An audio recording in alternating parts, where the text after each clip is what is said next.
PRI Engineering is a geotechnical consulting firm.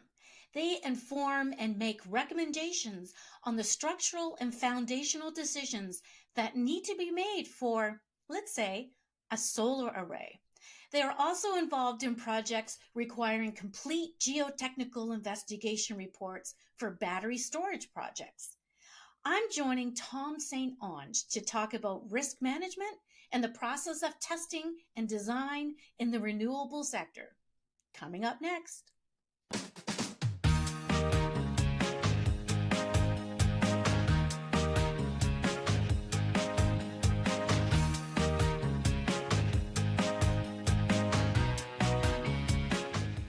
Welcome, Tom. Thank you for joining me.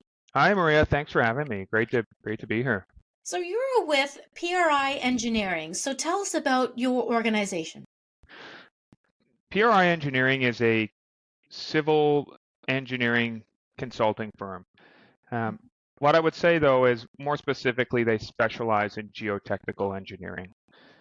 There's a group of professional and licensed engineers there, and supported by a fantastic field team, an operations team that are able to do a whole bunch of different consulting services, everything from traditional geotechnical engineering to construction inspection to materials testing. We have a couple labs, both one in Lindsay, Ontario, and one in Calgary, Alberta.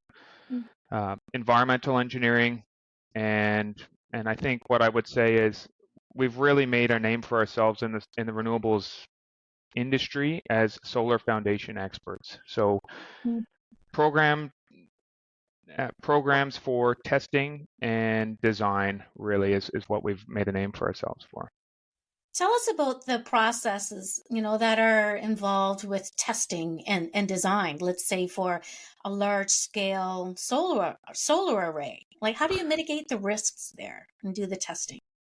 Yeah, great question. I think it starts very early on in the process. It would start with an initial geotechnical survey, really, and it could be something very, very high level. Having an expert out to visit the site to do, just a visual inspection of the ground prior to any development or design or planning can go a long way, right? You can help narrow down maybe site selection. You could identify any very early risks, and then once you've got that understanding, at least of the region and the ground, you can start to get into more focused work, which would consist of geotechnical investigations. So using a series of tests, boreholes, test pits to identify what's going on subsurface in the ground. And that's pretty common. You would see that for most projects, regardless of whether or not they're a renewable energy solar array or not. You would need to do a geotechnical investigation because it informs a whole bunch of things, not just the foundations. It will inform elements of the electrical engineering design. It will inform all kinds of different pieces of design. After a traditional geotechnical investigation, we would suggest that a deliberate testing program would be the next step if you were going to do this in a diligent and thoughtful way. And that would consist of an analysis, a desktop analysis of the geotechnical investigation summary report, and then a deliberate planning effort to come up with a testing program for this particular site. The weather is very strong these days, a lot of changes. How do you, prepare for, I guess extreme weather events, but I guess it seems like all of them are extreme these days. But how do you help prepare against that? Well, weather is you're absolutely right. Weather is it's increasingly visible. It's in the media. It's in our homes. It's where we live. How our team would address weather is we would use industry standards for a particular region to develop loads, and then we would design to those load factors. So if we're in a particularly windy region, Well, there would be an increased wind factor load that would be taken into account during the design process. Conversely, if we were somewhere where the soil composition was more sandy, well, that would be a consideration in our design, right? So Right. we would have to address that through the testing program and the design process. So things like wind tied Mhm. directly to weather is accounted for through the testing program and into the design process. Yeah, and the freezing and the thawing and Yeah, well, that's all another yeah. great conversation because what we found is um, a lot of our work has to do with that freeze thaw Mm. layer, and there's plenty of developers and engineering firms out there, specifically in the United States, that don't have an understanding the way we do in Canada about frost. And so PRI Engineering, we've invested heavily in our understanding of frost, what it does to the foundations, and how we need to address it. Hmm. What current projects are you working on right now? We're all over the place. I'll start Yeah. with that. We've had quite a bit of success in Western Canada, specifically Alberta and the prairies. There has been a ton of investment uh, in the prairies, and we have been at the forefront of some major projects out there. And our presence is growing, our team is growing, and the size of the projects we're working on is growing. I mean, we're talking humongous projects here. Um, Southern Alberta has been it's been a hotbed of renewable energy, specifically solar, for the last couple of years. So I'm kind of dancing around your question here, but I'll speak to regions more so Yeah, than particular projects. sounds good. We have a lot of work in upstate New York. So upstate New York has been quite forward leaning for small municipal solar. So the projects there are quite a bit smaller than what we're working on in Alberta, but they're numerous. Mm. And so we have a lot of work there. We have a number of clients there, ranging from developers to racking manufacturers that we work for, and we support their projects. We've also had pretty good success when the opportunities have come up in other areas like the Caribbean. So not common, but we do have some projects in our portfolio that we've completed down there, and in some cases they were remediation projects. There was a project that was completely devastated by a hurricane, Mm. and we went in to analyze the foundation that was in place and develop a new foundation technology for them to help remediate that particular situation. Finally, I guess what I would say is there's all kinds of growth opportunity projects as well. So um, I live in Atlantic Canada, and that's one of the reasons I'm on this team. But we're looking to expand our footprint into New Brunswick, Nova Scotia, PEI in particular. We have some project experience in PEI already, and we also have some in Nova Scotia, but we're looking to grow. And Hmm. so to answer your question, I think we're working on projects wherever they are, and our name is out there in the renewables field, and people pick up the phone and call PRI Engineering when they need support for solar foundation design. Education sounds like it's really important for your for PRI. You even have a podcast that's called "It's Soil, Not Dirt," which I love the name of. And what tell us about this podcast and what's the end goal? Well, I think you nailed it in the question. The end goal for any of these learning activities we do is just to increase awareness, increase understanding, and Hmm. build our credibility in different circles. And so, Yeah. the idea behind a podcast, it's soil, not dirt, is to take a real singular topic, something you can tackle in 15 to 20 minutes, but that maybe there's not a very good understanding about, and then put a team of experts together and talk about it. And Yeah. hopefully, the listener on the other end goes, oh, okay, I didn't know that. I'll take that back and use it in my normal Yeah. job. Or even better, when I come across a similar situation, I'll call PRI Engineering because they seem to know what they're doing. Exactly. So I mean, I think the podcasts are quite effective. They're tailored for a very specific purpose to address one thing. We've also got a whole bunch of, I guess, outreach efforts in the education space. So we're working closely with some secondary institutions in Southern Ontario. So we're tied to a couple high schools in Lindsay, Ontario, and we're working with their science teachers and some of their folks to just bring awareness to what we do. We participate in some of their science and engineering competitions, and we offer our professional advice and leadership when we can.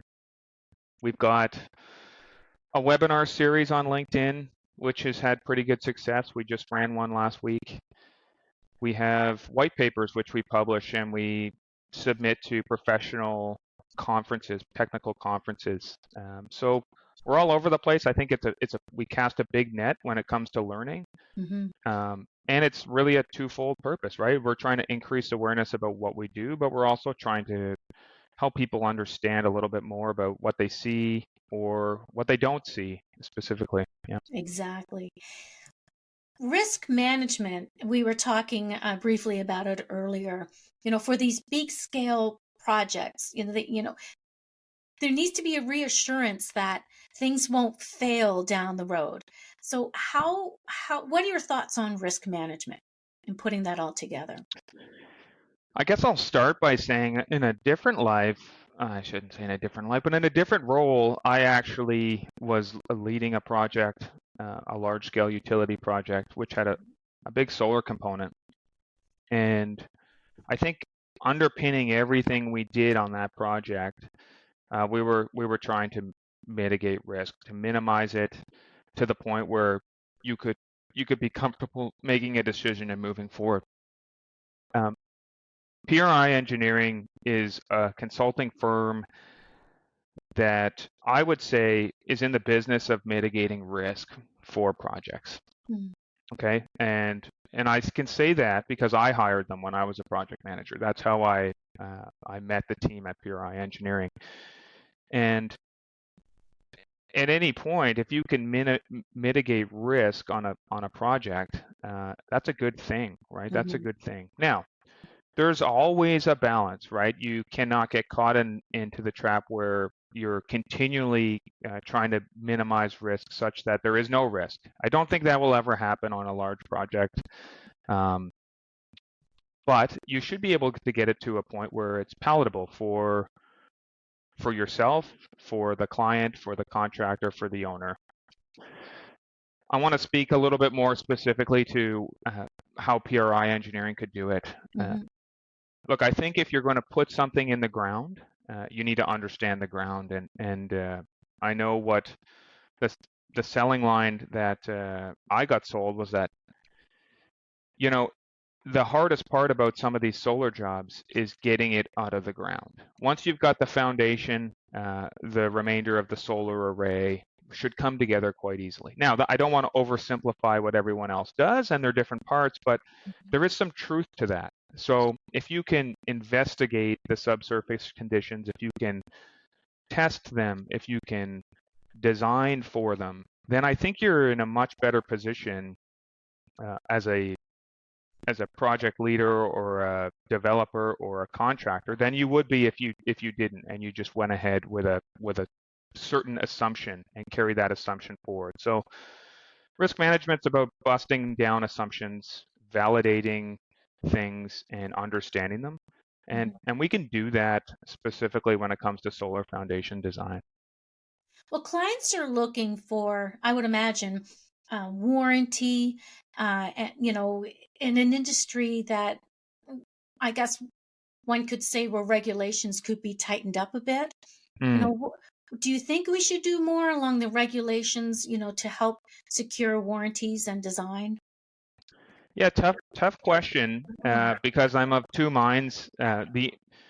Where I'm working right now within PRI Engineering, I think it's important to recognize that, a design engineering firm or a consulting engineering firm, we don't deal in warranties per se, right? So that's, I would kind of tie that to a product. A product owner will give you a warranty for something. The business we're in, we're not into warranties. But I acknowledge the point. I think what's really important to note, and I'm going to kind of take apart what you said about regulations and maybe look at it a different way. I think while regulations are important, it's a double-edged sword as well. And what I would suggest is, as a designer and as an engineer and a consultant, what we really need to be interested in is standards. But there's also a fine line there where it's really important to allow a designer or an engineer some freedom of thought, some flexibility in design, so that you're not just, following a process start to finish, but you have the ability to come up with creative solutions. So I guess there's always going to be a tension in between, speed, freedom of design, and regulation. And I don't think it's a bad thing. I just think it's something that needs to be recognized, that there's different aspects to this. And if you're looking at it through the lens of a developer, well, you might say, well, more regulation is bad. Or if you're looking at it through the lens of an owner, you might say, you know what, maybe some more regulation would be good here. Through my eyes and through the lens of an engineer, I would say it's good and bad, and you just need to understand it and work within it, but also not be a slave to it. Right. Yeah. What's next for PRI Engineering? Well, I would say what's next for us is growth. And I'll speak to three things, but the first thing is growth. There is a lot of growth in different business lines that we're not currently or maybe actively pursuing. And I think infrastructure is one of them. We've really made a name for ourselves in solar and renewables, but I think we could do better in other areas. And I'm thinking about infrastructure. I'm thinking about materials testing. I'm thinking about some of these areas that aren't directly related to renewables, but are maybe more traditional geotechnical business lines. So we need to grow in those areas. I think we need to expand, and I would say expand strategically, not expand just because. And the expansion will come with business. And one of the areas I see us growing is Atlantic Canada. I really do. There is, Nova Scotia, although still not quite to the level that will, and will likely never be what Alberta has been the last couple of years. It is growing, right? There is a lot of potential in Nova Scotia. It's recognized. Investors are in there. Contractors are in these spaces. So I would like to see PRI Engineering grow in Atlantic Canada. And finally, I guess what the last thing I would say for what's next is a term I used to use a lot when I was still in the military is reinforce. I think we need to continually reinforce our strengths. And to date, our strength has really been solar foundation design. So I would love nothing better than for PRI to be the best at that in the business. And there's not a lot of companies that can do what we do, but there are a couple. So I would like us to stand out, and that will be a double down on our current strength, which is solar foundation design. Excellent. Tom, thank you for your time today. Thanks for having me. Really encourage people to tune into It's Soil, Not Dirt to check out that podcast. And hopefully we'll hear your voice on it someday. Oh, goodness. I forgot to say at the beginning, Maria, I'm not a geotechnical engineer, so you probably won't hear me speaking on that one. Okay. But I appreciate it. I thank you for having me on. I love talking about PRI Engineering, and I think what you do is great as well. So thanks very much. Thank you. Thanks. Take care. Take care. Bye-bye. That was Tom St. Onge talking about how PRI Engineering is working from the ground up in renewable energy. This podcast is sponsored by the Smart Energy event. It's held each year here in Halifax, and it's where smart renewable energy people gather. I'm your host, Maria McGowan. Thanks for listening in today. See you next time.